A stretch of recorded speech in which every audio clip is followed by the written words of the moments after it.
Boa noite a todos. Hoje, de uma forma completamente atípica, eu não estou fazendo essa aula ao vivo, eu estou disponibilizando esse conteúdo, que eu vou deixar gravado, para que as pessoas que participam aí do curso ao vivo possam estar acessando. Na próxima semana, com a graça de Deus, voltaremos ao formato habitual, né, que é das aulas online ao vivo.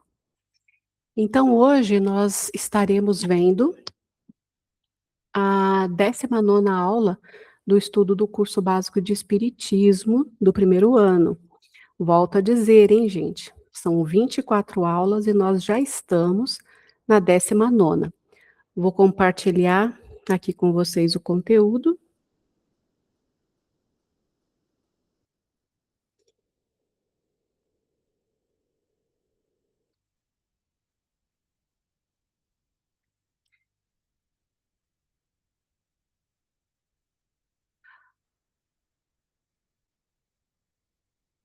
Muito bem, então nós temos aqui o nosso slide sendo compartilhado.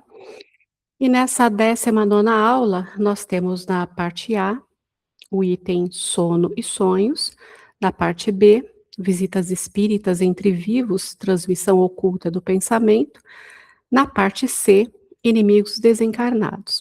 Na parte D, são as nossas costumeiras atividades, né? Então, nós temos o questionário de fixação, que hoje nós veremos o conteúdo da aula anterior, que seria da 18ª aula, e depois a análise da nossa frase reflexiva de reforma íntima.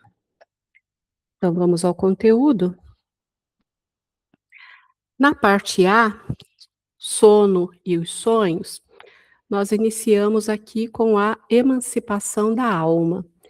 Então, temos essa ilustração que demonstra uma alma, um espírito, né, um perispírito, emancipado durante o desdobramento do corpo físico. Então, vamos lá. Emancipação da alma. O sono para o corpo físico, é comparável à morte, aparente e incompleta. E por isso disse comumente que o homem morre todos os dias. Não obstante estar ligado ao corpo durante toda a vida, o espírito não está tão aprisionado a ponto de não poder desfrutar de uma liberdade ampla, através de uma liberdade relativa, quando o corpo dorme. Surgem os sonhos, frestas amplas, através das quais se tem a visão de cenas da espiritualidade. Então, como nós já vimos em conteúdos anteriores, durante o descanso, o refazimento do corpo físico, o espírito tem a capacidade de se emancipar, se desprender do corpo físico em repouso, permanecendo ligado a ele através daquele que chamamos fio de prata, que é uma linha tênue que nos liga o perispírito, onde o espírito está se manifestando no desdobramento, ao corpo físico em repouso.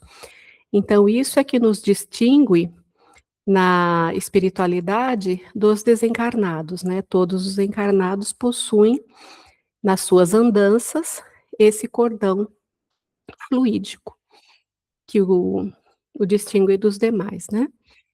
Então, nesses períodos de emancipação, o espírito goza de uma liberdade relativa, onde ele pode se refazer as energias, voltando, visitando a verdadeira vida que é espiritual, também para participação de cursos, aprendizados, trabalhos espirituais também são feitos nesse período, né?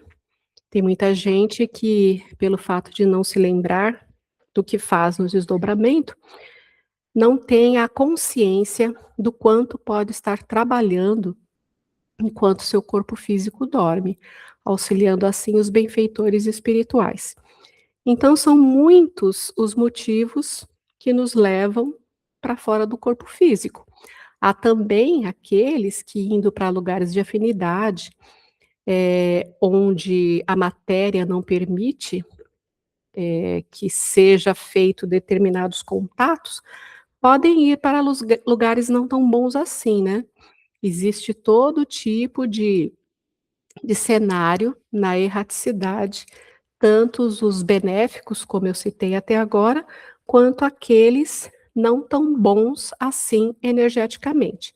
Mas daí está fazendo uso do livre-arbítrio e se dirigindo para onde assim se encontra o seu desejo de permanecer. É por isso que a gente sempre ressalta que é muito importante a preparação para que possamos dormir através da prece, que faz parte do nosso vigiar e orai, através da ligação com o nosso mentor, pedindo que ele nos auxilie, nos acompanhe, para que possamos, durante esse desdobramento, estarmos presentes em lugares que nos propiciem refazimento, aprendizado, trabalho, que seja favorável ao nosso processo evolutivo. Então, dando sequência, o sono é uma função normal de defesa do organismo físico, pois é através dele que se recuperam as energias despendidas na vigília. O sono é, portanto, um fenômeno físico que, libertando parcialmente a alma do corpo, propicia o sonho. Na realidade, um terço de sua vida o homem passa dormindo. Durante o sono, o espírito não fica em repouso. Os liames que o unem ao corpo se afrouxam e o corpo não necessita do espírito. Então ele percorre o espaço e entra em relação mais direta com os outros espíritos, como citamos aqui no primeiro parágrafo, né? Por efeito do sono, os seres encarnados e desencarnados podem, portanto, manter um contato. A isso pode-se chamar de emancipação da alma. Ficando o corpo inativo, o espírito se desprende e passa a viver a vida espiritual, havendo, portanto, grande similitude com o estado em que estará de maneira permanente após a morte. Então, é por isso que muitas vezes a gente diz que todos os dias a gente ensaia o nosso desencarne, né? Quando a gente adormece, perde, digamos assim, essa consciência da vida material e se emancipa para a espiritualidade. No momento em que o espírito se desprende do corpo, o laço fluídico que o prende à vida carnal alonga-se, acompanhando-o para onde for, pois esse laço somente se rompe definitivamente quando dá extinção absoluta da atividade do corpo, ao passo que, enquanto o corpo vive, o espírito, a qualquer distância que esteja, retorna instantaneamente sempre que a sua presença se fizer necessária. O sono é, portanto, o prelúdio do sonho, quando o espírito emancipado vai procurar o que lhe são afins, tudo dependendo da sua superioridade ou inferioridade, como dissemos, né, no primeiro parágrafo. Aí partimos para o quesito os sonhos. Deste modo, o sonho é a lembrança do que o espírito vive durante o sono. Nessas horas de libertação, o espírito adquire mais consciência, podendo ter visões do estado e previsão de coisas que acontecerão no futuro, sendo-lhe viável um contato mais estreito com os espíritos de ordem mais elevada, desde que ele tenha uma vida equilibrada e moralizada, como também os espíritos menos puros, se tratar de um indivíduo de maus instintos ou que vive mergulhado nas coisas deprimentes do mundo.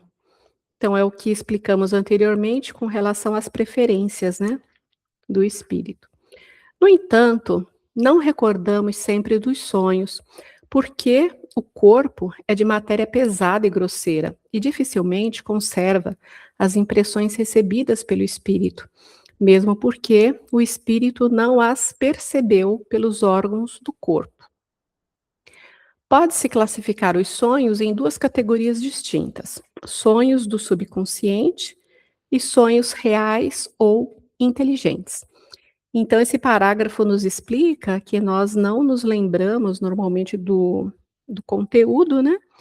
Porque a nossa matéria é pesada e grosseira, e porque em emancipação, em estado de sono, sonhos, as nossas impressões não são captadas pelo corpo físico, pelos órgãos do corpo físico, e sim recebidas pelo espírito. Então, daí a, a explicação pela qual nós não nos lembramos. Então, como dissemos aqui, os sonhos podem ser reais ou inteligentes. Sonhos desculpa, os sonhos do subconsciente e sonhos reais ou inteligentes.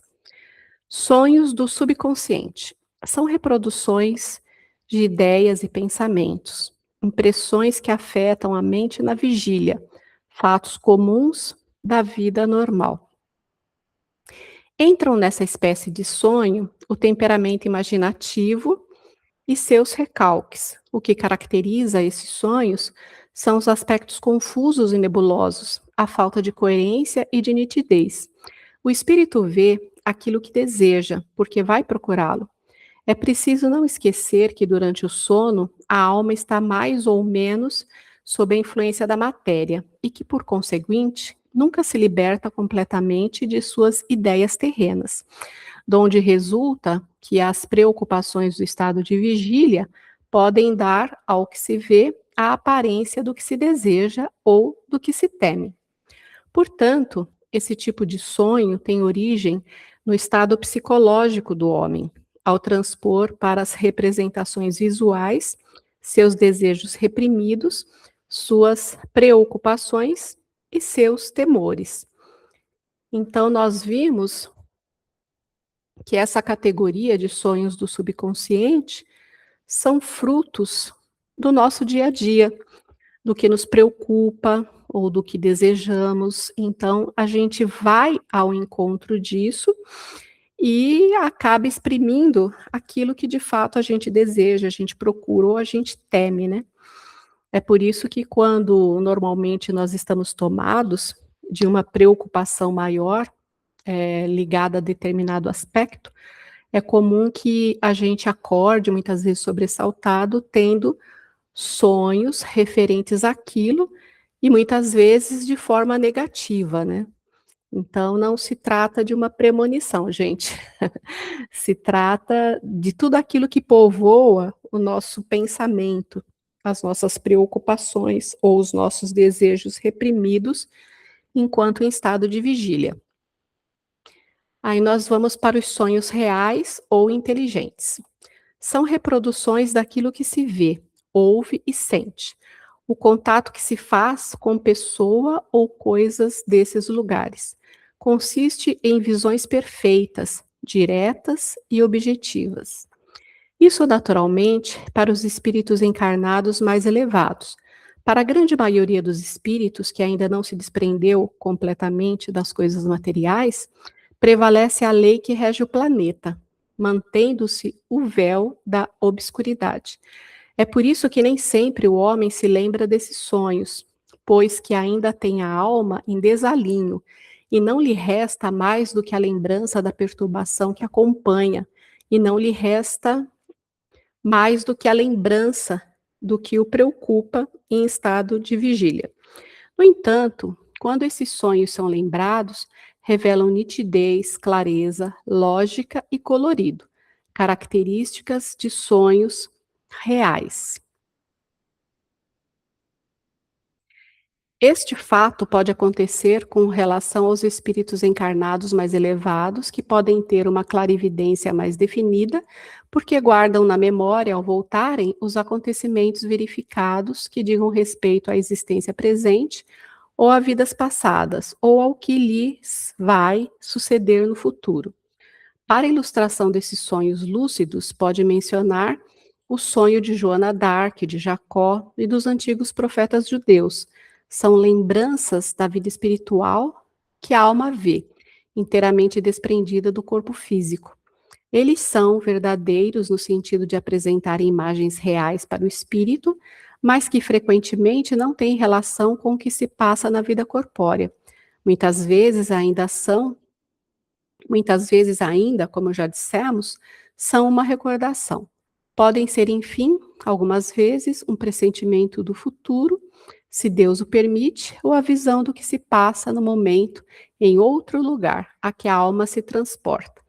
Então, nós vimos aqui que essa característica de sonhos reais ou inteligentes, ele é dado a se ter uma lembrança quando o espírito é um pouquinho mais elevado, ou seja, mérito, talvez, ou a elevação trouxe essa predisposição de ter alguma lembrança, mas isso não significa que quem não se lembre nada não seja aí esse bocadinho de elevação que a gente já conseguiu caminhar.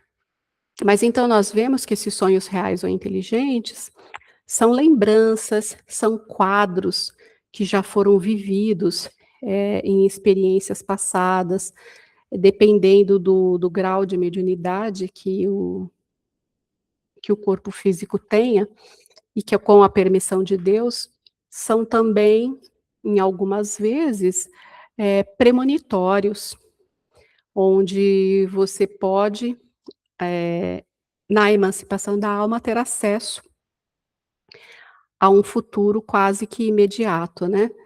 Porque tudo pode mudar de acordo com o livre-arbítrio daquelas pessoas que são envolvidas. Então, esses sonhos lúcidos, como diz aqui, ele tem uma característica de verdade que nem sempre está ligada à vida atual, ao cotidiano, mas normalmente são lembranças do que já vivemos em outras oportunidades reencarnatórias. Bom, com isso, nós concluímos a parte A de sono e sonhos. Quem tiver algum questionamento poderá fazê-lo depois pelo WhatsApp, né? Haja visto que estou disponibilizando o material gravado. Na parte B, nós temos visitas espíritas entre vivos, transmissão oculta do pensamento.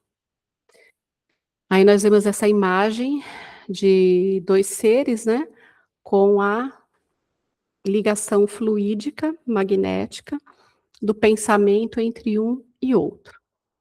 Aí nós vamos para visitas espíritas entre vivos. O espírito, durante o sono, recobra em parte a sua liberdade, ou seja, ele se afasta do corpo. A faculdade que a alma possui de emancipar-se e de desprender-se do corpo durante a vida física pode dar lugar a fenômenos análogos aos que os espíritos desencarnados produzem. Enquanto o corpo acha-se mergulhado em sono ou mesmo em estado de vigília.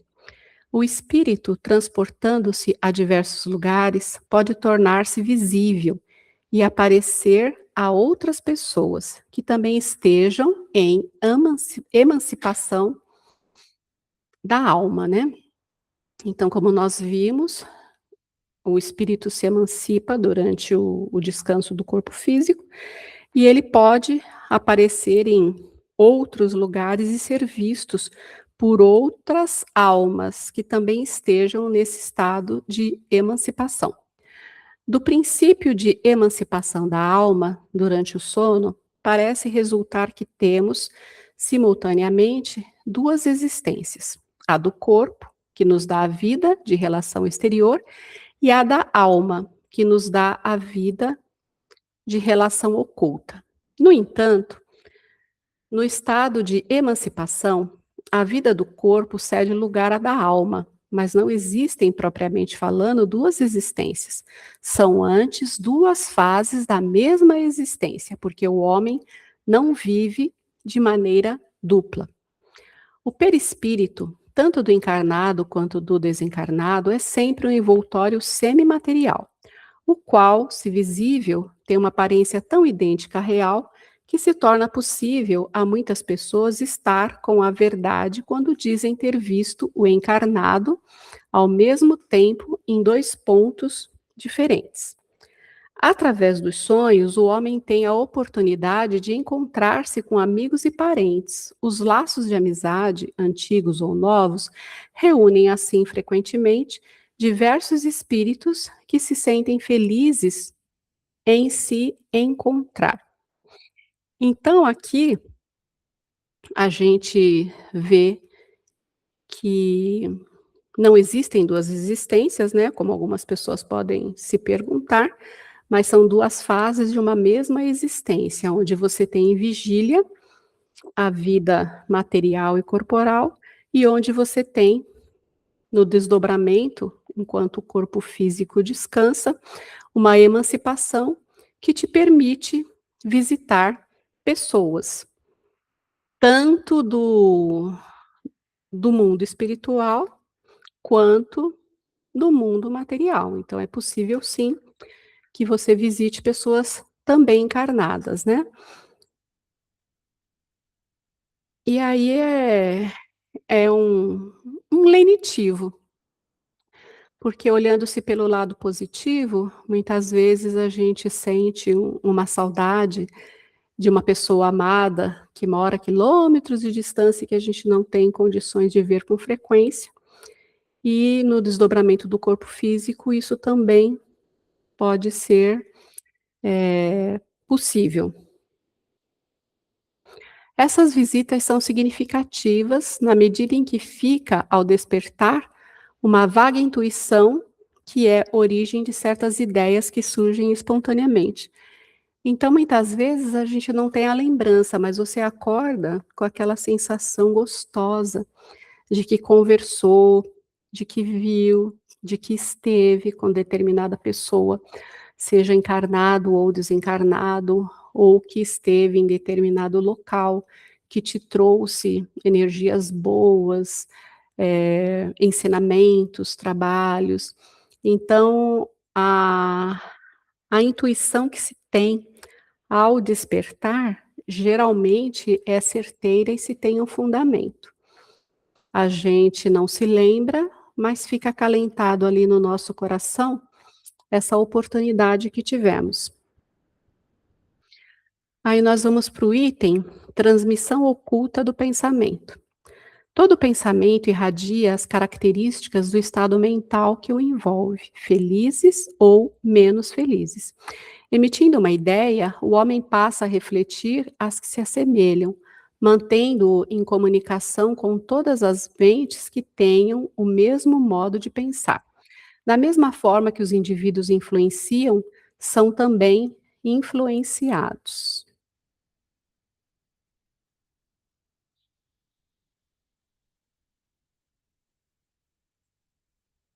Pelos desejos, pela fixação de seus interesses, emitem e captam certa ordem de ideias em regime de influência recíprocas.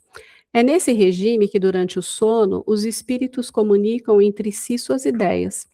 Portanto, mesmo que a mente do homem não queira, o espírito revela a outros o objeto das suas preocupações. O espírito não está encerrado no corpo como numa caixa, ele irradia em todo o seu redor. Eis porque poderá comunicar-se com outros espíritos, mesmo no estado de vigília, embora o faça com mais dificuldade. Então, nós vemos aqui que a transmissão oculta do pensamento, ele é feito pela lei da afinidade, né? Até comunica-se aqui, ó, comunicação com todas as mentes que tenham o mesmo modo de pensar. Então, a afinidade faz com que se gere essa vibração que seja alcançada pelos outros. E isso é algo que acontece tanto com mentes encarnadas como mentes desencarnadas. Muitas vezes você recebe uma ligação e você até comenta com a pessoa: Nossa, eu estava pensando em você nesse exato momento. Então, nós temos que ter consciência desse nosso poder oculto para que possamos vigiar ainda mais, né? Porque se nós estamos em sintonia com todos aqueles que tenham o mesmo modo de pensar, todo aquele nosso pensamento menos feliz, ele também vai alcançar mentes menos felizes. E não é isso que nós desejamos, né? Muito pelo contrário. Nós queremos é estar com as nossas mentes cada vez mais felizes, com o nosso conhecimento cada vez mais ampliado, com o nosso processo evolutivo cada vez mais em dia, para que possamos atrair pensamentos, situações, pessoas que venham contribuir para esse nosso crescimento, e não o contrário. Dando aqui a continuidade, cada espírito, segundo a codificação, é uma unidade indivisível, que pode irradiar seus pensamentos para diversos pontos sem que se fracione para tal efeito. É nessa transmissão oculta dos pensamentos que alguns espíritos têm, muitas vezes, as mesmas ideias, sem necessidade de exteriorização da linguagem falada. É assim que se expressam-se na linguagem dos espíritos. É nessa transmissão oculta de pensamentos que alguns espíritos têm, muitas vezes, as mesmas ideias, sem a necessidade da exteriorização da fala. Então, a gente transmite para nós, sem o conhecimento, de uma forma inconsciente, e, na verdade, a gente está se expressando com outros espíritos sem a necessidade da linguagem falada, e é assim que a gente se atrai através da afinidade de pensamentos, através dessa troca que foi realizada, mesmo que para nós aqui em vigília seja de forma meio que inconsciente. Bom, com isso nós concluímos a parte B, com relação a visitas espíritas entre vivos e a transmissão oculta de pensamento. Quem tiver algum questionamento, alguma dúvida, manda mensagem no WhatsApp, já que a aula está sendo disponibilizada gravada. Na parte C, os inimigos desencarnados. Aí nós temos aí a imagem de um encarnado sendo obsediado por um desencarnado ali do ladinho dele. Então vamos ao conteúdo. Sede, pois, misericordiosos, como também vosso Pai é misericordioso. Em épocas imemoriais, ofereciam-se sacrifícios aos deuses a fim de apaziguá-los. Tais deuses, contudo, nada mais eram que espíritos infelizes, ainda extremamente ligados a interesses materiais. Doutrinas mais evoluídas, posteriormente, deram-lhe outros nomes, porém, na essência, tudo continuou a mesma coisa. O bom senso que caracteriza o Espiritismo não aprova a existência de entidades voltadas inexoravelmente para o mal, porquanto isto seria a negação peremptória da infinita misericórdia de Deus. Esses seres nada mais são do que as almas dos homens que, por ainda não se terem despojado das tendências malévolas, persistem na prática do mal. Ao invés de sacrifícios materiais para apaziguar essas entidades, o que se deve fazer é renunciar à intransigência humana, que teima em considerá-los irreversíveis gênios das sombras, e indulgentemente aplicar-lhes a lei da caridade e do perdão, porque só assim, pelo exemplo, é que os homens podem enternecer essas almas rebeldes com sucesso, predispondo-as à prática do bem e redirecionando-as à senda que leva à reforma íntima. Então, nós vemos aqui toda uma trajetória em que se houve uma cultura de oferendas para apaziguação de deuses, etc., e que depois a gente foi vendo que, na verdade, são os nossos irmãos a caminho, né? Como nós também já possivelmente estivemos nesses papéis. E é por isso que essas práticas foram sendo substituídas com a graça de Deus e que pudemos ampliar um pouco mais o nosso olhar e a nossa mente com relação a essa questão desses sacrifícios. Porém, a gente vê que temos que ter essa visão geral de que são irmãos em processos evolutivos, que nós já passamos por esses caminhos, talvez ainda passaremos por outros que ainda não temos o conhecimento aqui, mas que faz parte da nossa trajetória, e que a lei do acolhimento, do amor e do perdão deve estar sempre presente, que está em conforme com a lei da caridade, porque é só através dessa cultura do amor, do acolhimento, do perdão, sincero, né, vindo do nosso coração, cujo desencarnado pode sentir na nossa energia, que é realmente verdadeiro e não palavras ditas soltas de uma forma irresponsável, né, para tentar contornar uma situação, é que é possível, através desse nosso exemplo, comover e trazer essas entidades para uma predisposição em conhecer a verdade e mudar a sua conduta, redirecionando no processo evolutivo que leva à reforma íntima, como diz aqui. Então, é somente o amor que cobre uma multidão de pecados.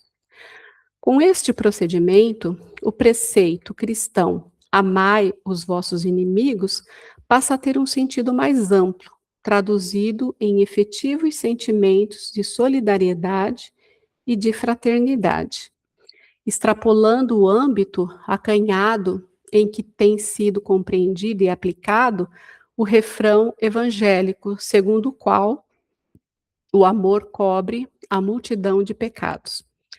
A maldade não é um estado permanente do homem, mas ocorre devido a uma imperfeição passageira, que será corrigida em tempo oportuno, quando então o homem mau se transmutará no bem, no homem bom. Então, vimos aqui que tudo é uma questão de estágios que a nossa evolução percorre até nos tornarmos pessoas melhores e, consequentemente, ao longo das nossas existências, espíritos puros.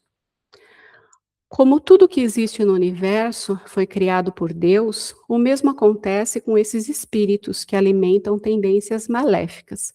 Eles também são filhos de Deus, os quais estão desviados do caminho reto, mas não podem permanecer indefinidamente no estado de maldade, pois a lei da evolução, que se manifesta sob a forma de dor e expiação, levá-los-á infalivelmente à redenção espiritual, quando então serão transformados em criaturas propensas à prática do bem. Então nós vemos que a evolução, ela não dá saltos, mas ela está constantemente presente na nossa trajetória, através das adversidades, das expiações que estamos sujeitos, né? Para que possamos refletir, adequar nossa rota e nos elevarmos a Deus. Pode-se, pois, ter inimigos entre os encarnados e entre os desencarnados. Os inimigos do mundo invisível manifestam sua malevolência pelas obsessões e pelas subjugações das quais tantas pessoas são alvo, e que são uma variedade das provas da vida. Essas provas, como as outras, ajudam ao adiantamento e devem ser aceitas com resignação, e como consequência da natureza inferior do globo terrestre. Se não houvessem homens maus na Terra, não haverá espíritos maus ao redor dela. Se, pois, deve-se ter indulgência e benevolência para com os inimigos encarnados, devemos tê-los igualmente para com aqueles que estão desencarnados. Então, a gente vê que as adversidades que temos com os encarnados fazem parte das provas, né, das adversidades que temos que enfrentar nos nossos relacionamentos, E o mesmo se aplica aos desencarnados. Temos que ter a mesma visão de benevolência, de amor, de indulgência para com eles, que, sendo despojados da matéria, se aproximam de nós de uma forma através de o que chamamos de obsessão. Não havendo perdão irrestrito, o espírito daquele que é o inimigo do encarnado, ao passar para o mundo espiritual, continuará a ter sentimentos de rancor e de vingança, atuando sobre a vida do encarnado e mesmo causando-lhe sérias perturbações. Igualmente no caso de o homem desencarnar sem que tenha havido reconciliação, ele continuará também a manter essa animosidade no plano espiritual. Então, nós vemos que, se nós não conseguirmos resetar de nossa parte, do nosso coração, pois nós não temos controle sobre o coração e as atitudes do outro, se nós não conseguirmos resetar essas animosidades, essas divergências enquanto encarnados, quando o outro desencarna, ou quando nós desencarnamos, nós nos tornamos santos. Nós levamos para o plano espiritual tudo aquilo que temos em nós durante a vida de encarnado. Ou seja, levamos amor e desamor. Então, as antipatias e as adversidades que tivemos e que não conseguimos ressignificar por outras pessoas também nos acompanharão. E em algum momento terá que ser sanadas.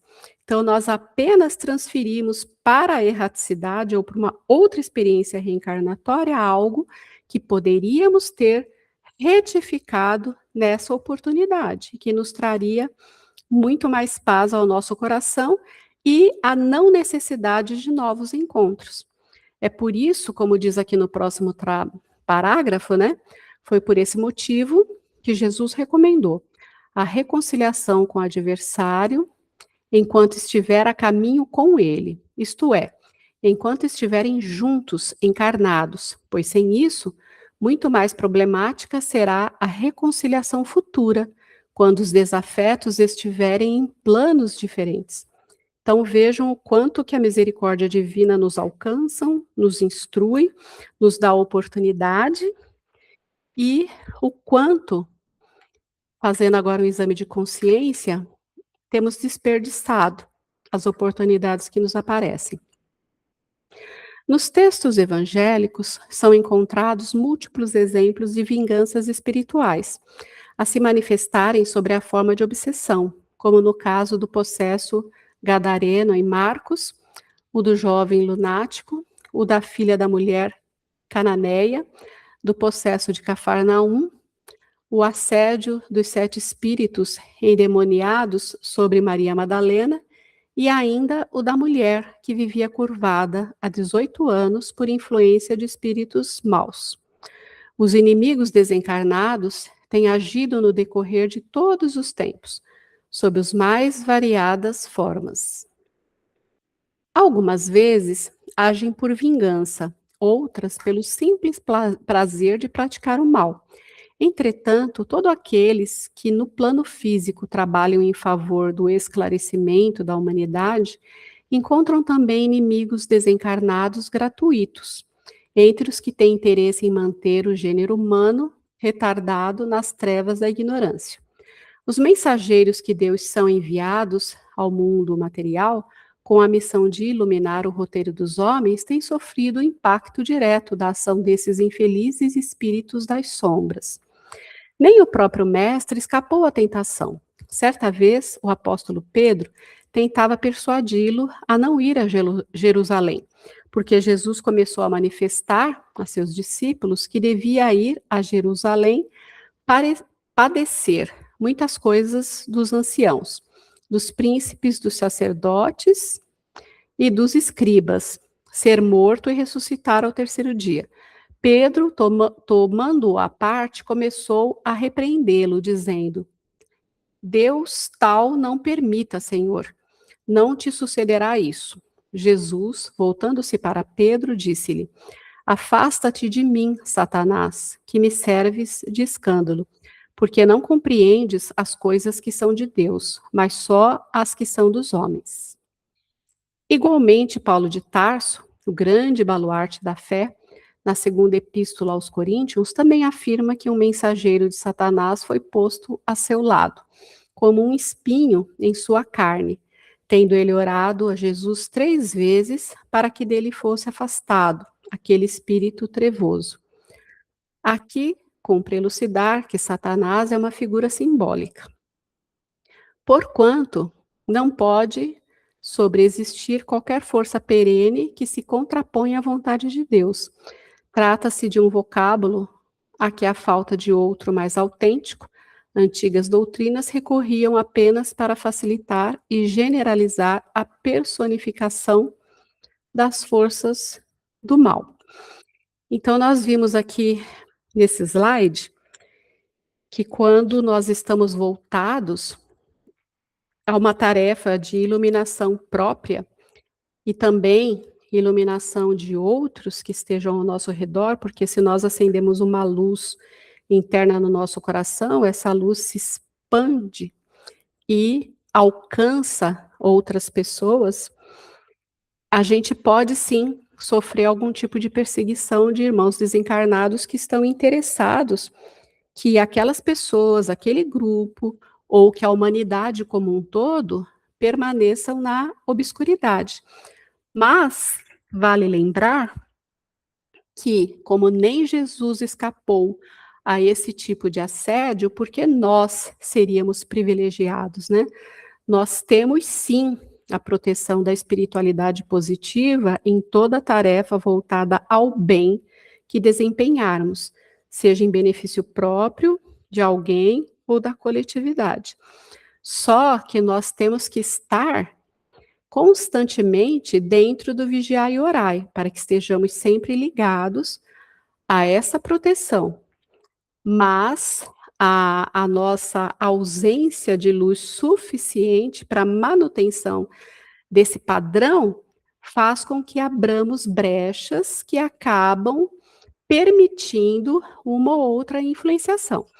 Então, a responsabilidade por sofrermos ou não mais ou menos essas influenciações está sempre ligada ao nosso processo, estágio evolutivo, e não a estarmos fazendo algo que venha nos trazer mal, muito pelo contrário.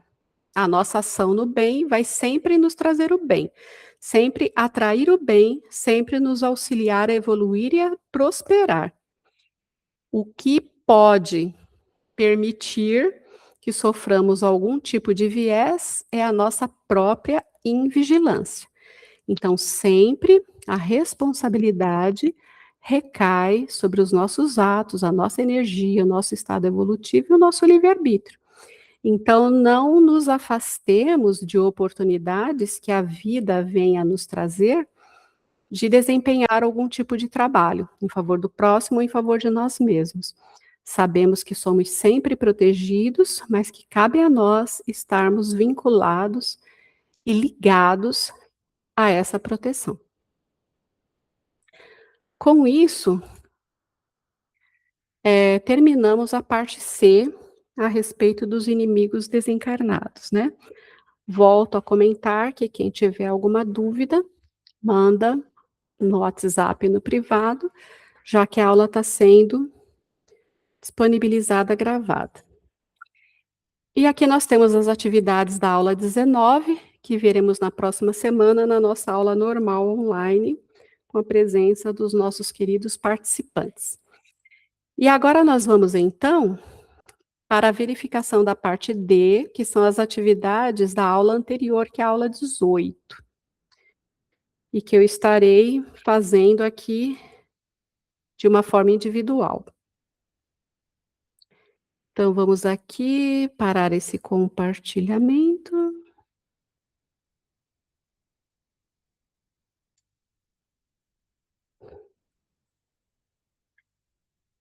É só eu acertar aqui, né, a gente passa um pouquinho sem estar fazendo e acaba, como é que eu posso te dizer, esquecendo coisas importantes. Achei. Parar o compartilhamento.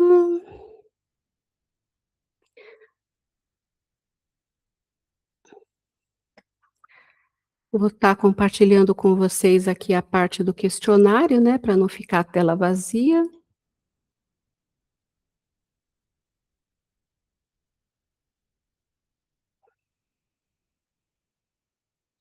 Muito bem. Então, nós veremos agora a correção do questionário da aula 18. Nós temos aqui a primeira pergunta. O espírito de uma criança pode ser mais evoluído que o de seus pais? Sim, frequentemente ocorre ser o espírito que anima o corpo de uma criança tão desenvolvido ou mais ainda do que o de um adulto, conforme o seu progresso anterior. Então, como nós já sabemos, a criança está num corpo pequeno, frágil, físico, mas dentro dela encerra um espírito com inúmeras experiências, com passado, uma vivência enorme. Então, é sim passível de que ele seja mais evoluído do que os seus pais. Hum. Pergunta número 2. Por que o período de 1 a 7 anos é decisivo na formação do caráter e da personalidade do espírito reencarnante? Segundo Emmanuel, no livro O Consolador, o espírito no período infantil, até os 7 anos, ainda se encontra em fase de adaptação à nova existência. Nessa idade, ainda não existe uma integração perfeita com ele e a matéria orgânica. Suas recordações do plano espiritual são mais vivas, tornando-se mais suscetível de renovar o caráter e estabelecer novo caminho na consolidação dos princípios de responsabilidade, sem encontrar nos pais legítimos representantes do colégio familiar. Então, nós sabemos que, do mesmo modo que, conforme vamos ficando velhos e vamos nos aproximando do período em que iremos desencarnar, a gente se torna mais ligado à espiritualidade, o inverso também acontece. Ao reencarnar, o processo reencarnatório, a composição do corpo físico, a adequação do espírito, ele se processa efetivamente durante os primeiros 7 anos de vida. E por estar a criança nesse ponto mais ligada à espiritualidade, digamos assim, é muito mais fácil de se moldar ali as más tendências que o espírito traz. É por isso que as pessoas que são responsáveis pela criança, no caso os pais, né, estejam sempre muito bem ligados e antenados a observar as tendências, procurar a evangelização dessa criança, né, fazer parte das evangelizações infantis que as diferentes segmentos religiosos aí oferecem, e estar com muito amor, com muito carinho, acolhimento, envolvendo essa criança na direcionamento do caminho reto, do bem. Então, todo o trabalho feito durante os primeiros 7 anos de vida de uma criança é algo que se tem para a vida toda, porque permanece. Aí vamos para a questão número 3. O estado infantil é um tempo de repouso para o espírito? Explique. O estado infantil é uma necessidade do espírito e corresponde aos desígnios da providência, pois é um tempo de repouso para o espírito. O objetivo da encarnação é o aperfeiçoamento do espírito, e o estado da infância torna-o acessível às impressões que recebe. Sua nova fase de vida vai fundamentar-se nos novos registros inseridos a partir de então. Daí os novos rumos, limitados e dependentes deles, e o aumento da probabilidade de sucesso na nova vida. A infância tem ainda outra utilidade. Os espíritos não ingressam na vida corpórea senão para se aperfeiçoarem, para se melhorarem. A debilidade dos primeiros anos os torna flexíveis, acessíveis aos conselhos da experiência e daqueles que se devem fazê-los progredir.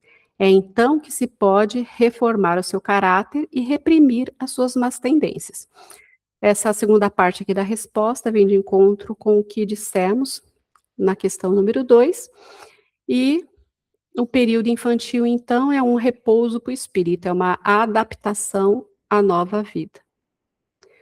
Vamos à questão número 4. Como se explica a simpatia e antipatia à luz da doutrina espírita? Frequentemente, durante a romagem terrena, dois seres sentem-se naturalmente atraídos um pelo outro, em circunstâncias aparentemente fortuitas ou, inversamente, a sensação que surge é de antipatia e rejeição. Esses personagens não se reconhecem, porém, pela primeira impressão, é resultante de encarnações anteriores, cujas experiências felizes ou desagradáveis emergem da memória espiritual de cada um. Então, tanto a simpatia como a antipatia, à luz da doutrina espírita, a gente sabe e reconhece que são frutos de vidas passadas, né? Questão número 5. Por que o esquecimento do passado representa valioso benefício para a evolução do espírito? Diante do esquecimento do passado, os espíritos conseguem recomeçar e conviver com antigos desafetos, o que seria improdutivo à proximidade caso se lembrassem do que os levou a terem sentimentos contrários um pelo outro, dificultando a leveza do recomeçar a quem sabe perdoar.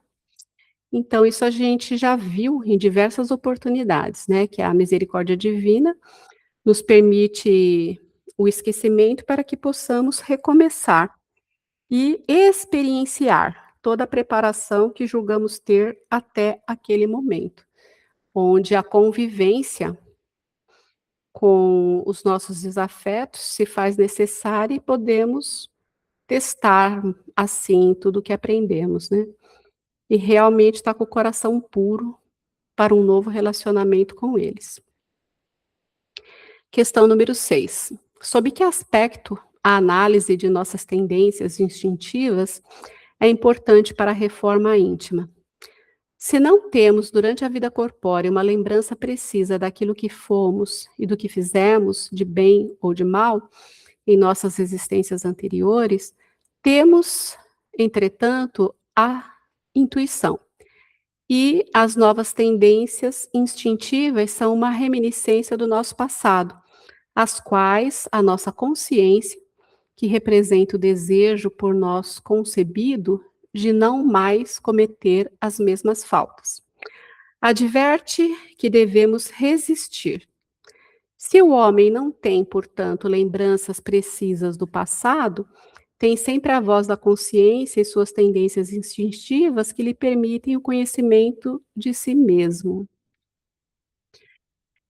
Então, a gente não tem a lembrança do passado, mas nós temos sempre a intuição, aquela consciência que nos chama a observarmos os aspectos das nossas tendências, tanto positivas quanto negativas. E é sempre um roteiro muito precioso para a nossa reforma íntima tão necessária. 7. Qual a mensagem de Jesus ao referir-se aos pequeninos? Jesus tomou a infância como símbolo da pureza e da simplicidade. Portanto, não havia em suas palavras a intenção de dizer que o reino de Deus é apenas para as crianças, mas sim para todos aqueles que lhes assemelham. Não poderia ser de outro modo, pois que o espírito, ao reencarnar, traz consigo não só as qualidades conquistadas em vidas passadas, como também as imperfeições e as más tendências. A criança, no entanto, é sempre um exemplo vivo de pureza, e não foi outro objetivo de Jesus ao tomá-la como paradigma, para deixar à humanidade mais um ensinamento. Somente os simples e humildes terão acesso aos planos mais sublimados da espiritualidade, ou seja, o reino de Deus. Então, Jesus tomou como exemplo a criança, que sempre tem uma simbologia de pureza, né? Que realmente durante o início da encarnação, esses primeiros 7 anos que já citamos em outras oportunidades aqui nessa mesma aula, tem uma espontaneidade, uma leveza, uma pureza, uma sinceridade maior. Então, Jesus referiu-se aos pequeninos como uma analogia a esse padrão da criança, mas não querendo simplesmente dizer que seria dos pequeninos o reino de Deus, né? Até porque dentro dos pequeninos, como já vimos, encerra um espírito que pode ter um passado não tão bom assim. A oitava, como age o espírito no período inicial da sua encarnação? Desenvolva. No período inicial da nova encarnação, o espírito age realmente como criança, pois as ideias que marcarão seu caráter estão adormecidas. Por isso, a criança é mais dócil nessa fase, tornando-se mais acessível às impressões que podem modificar sua condição evolutiva. Jesus tomou como exemplo a pureza e simplicidade à condição infantil, ao dizer: Venha a mim os pequeninos, não apenas nessa passagem evangélica, mas em muitas outras. Então, no período inicial da encarnação, o espírito realmente se comporta como uma criança, com todos esses predicados aí que já falamos nas duas questões anteriores. 9.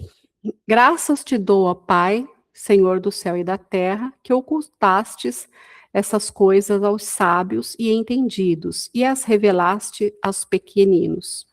Comente essa afirmação. Jesus cercou-se sempre de criaturas simples e humildes, pois sabia que somente estes estavam aptos a assimilar suas palavras e seguir seus ensinamentos. A sua mensagem imorredoura era essencialmente endereçada aos brandos, aos pacíficos, aos humildes, aos sofredores, de todos os matizes, aos pequeninos entre os homens. Por isso, ele exultou-se quando viu que os pequeninos, e não os sábios e entendidos, assimilaram a revelação do reino de Deus. Desse modo, Jesus usou essa imagem da criança para ilustrar a bem-aventurança dos puros de coração. A simplicidade e a humildade são inerentes à pureza do espírito, excluindo qualquer laivo de egoísmo e de orgulho.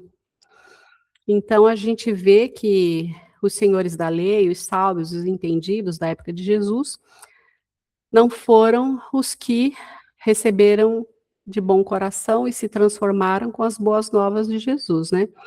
E sim os simples, os humildes, aqueles que pereciam, entre aspas, na época e que era o público que Jesus sempre estava junto.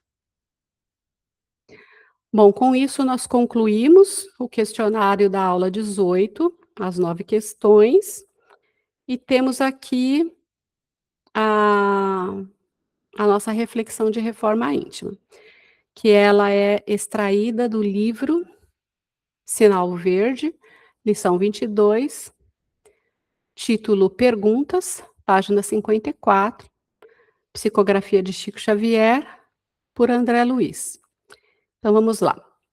Observe as próprias indagações antes de formulá-las, adotando o silêncio sempre que não tiverem finalidade justa.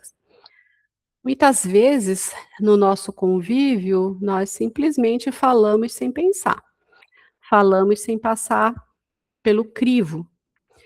Falamos muitas vezes coisas que inconscientemente venham a ferir, ou a melindrar, ou a magoar o coração daquele que nos ouve. Então, essa frase do livro Sinal Verde, que está relativa às perguntas, nos traz esse alerta, para que a gente possa observar o tipo de pergunta que nós fazemos antes de formulá-las. E sempre que aquilo que formos perguntar não passar pelo crivo e puder trazer insatisfação, mágoa, melindre para aquele que ouve, o silêncio é sempre uma boa norma de conduta. Então, essa proposta dessa frase, ela nos traz essa reflexão para que possamos, em primeira pessoa do singular, como é a prática desse exercício de reforma íntima, avaliarmos qual é o nosso posicionamento individual em relação às indagações que fazemos e se nós estamos passando pelo crivo da razão, pelo crivo do coração, tudo aquilo que a gente costuma ou pretende comunicar ao nosso irmão. E aí eu sempre recomendo que vocês tenham um caderninho, que coloquem essas frases, que façam uma resposta dissertativa, em primeira pessoa do singular, porque o peso do eu faz com que a reflexão seja mais profunda. E ali você anote o seu comportamento atual em relação ao que está sendo apresentado. E que depois de um tempo, você reveja as suas respostas e possa então mensurar o quanto que você ressignificou crenças e impressões dentre vários aspectos que foram trabalhados aí durante essas aulas, durante esses cursos. Então, é essa minha contribuição da reflexão dessa frase. Vou cessar aqui o compartilhamento do questionário.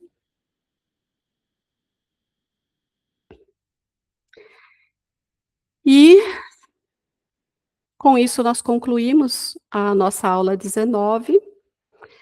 Eu agradeço a todos aqueles que estiverem ouvindo essa aula gravada, que esses ensinamentos possam calar fundo no coração de cada um. Lembrando que na próxima aula teremos a aula ao vivo, como sempre, e que veremos as questionários e as reflexões da aula 19, o qual vai estar no nosso grupo aí o PDF para vocês poderem consultar. E qualquer coisa, estou aqui à disposição de vocês. Um beijo, uma boa noite, que nosso Deus possa abençoar imensamente a cada um de nós. Uma boa noite.